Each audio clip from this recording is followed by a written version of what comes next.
Ayan po, inuubos na po yung aming pandan. Umaani na naman sa aming farm. Ate, wag mo masyadong kalbuhin. Oh my God. Wala na, ang pangit na. Oh. Eh, para ba pampaganda yan o pang gamit sa ano, sa pagkain? Display pa lang. That's it. Enough, enough. Ito po, mga ngamoy na yan. Yan po. Yung aming nakasala na sandali lang po. Ayan po ang kanyang ginagawa. Ayan po ang pandan. Lutong pandan. Right? Chicken in pandan. In pandan. Chicken, Binalot sa pandan. binalot po sa pandan. Yan po ay menu ni Ate Ganda. Yan po, nangangamoy na. Sana po inaamoy nyo. Ang aming chicken pandan.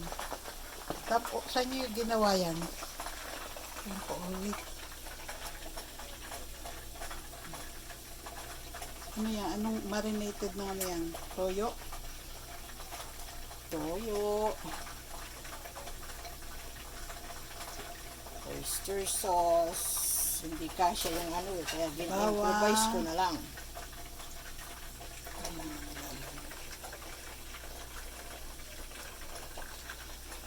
Ayan po ang kanyang gagawa. Ayan po, paikot-ikot lang po yung pandan. Kalagyan ng stick. Baka makakawala. Bahala na po kayo kung anong style ang gusto nyo. Hindi kasya dun sa pandan. Yan po ay tanim namin kaya hindi pa po masyadong malaki. Ang aming puno. Inubos lang po niya. Kinalbo yung Hindi ko ito masusunog eh.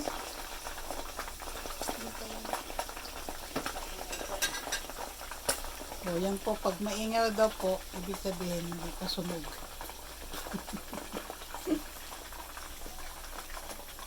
Anong tawag sa recipe na yan? Chicken in pandan. Chicken wrap in pandan. Pandan leaves. In Tagalog. Pandan.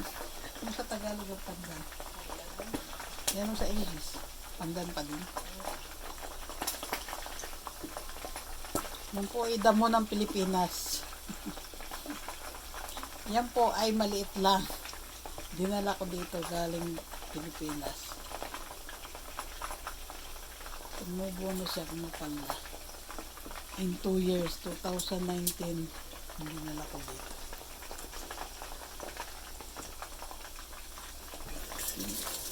Ayan na po siya. Ayan na po siya. 2019.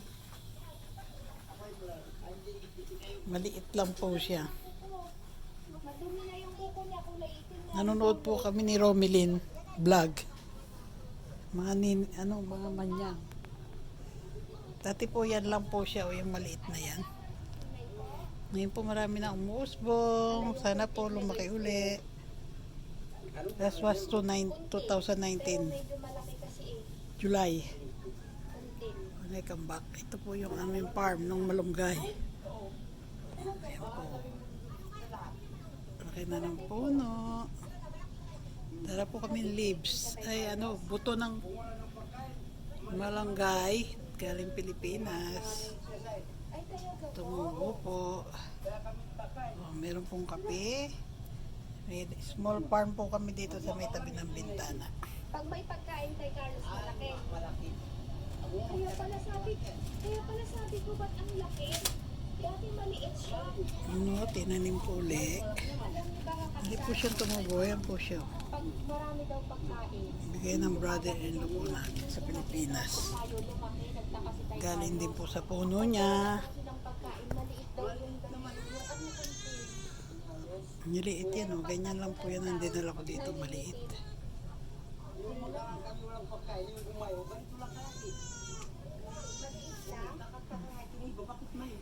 po yung Manyang Pilipinas.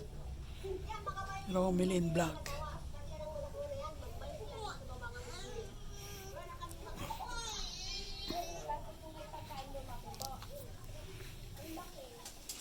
Ate, dapat pala sa phone mo eh. Ito, para mailagay natin sa vlog. Saan? Sa vlog. Hindi na nga mag-ano.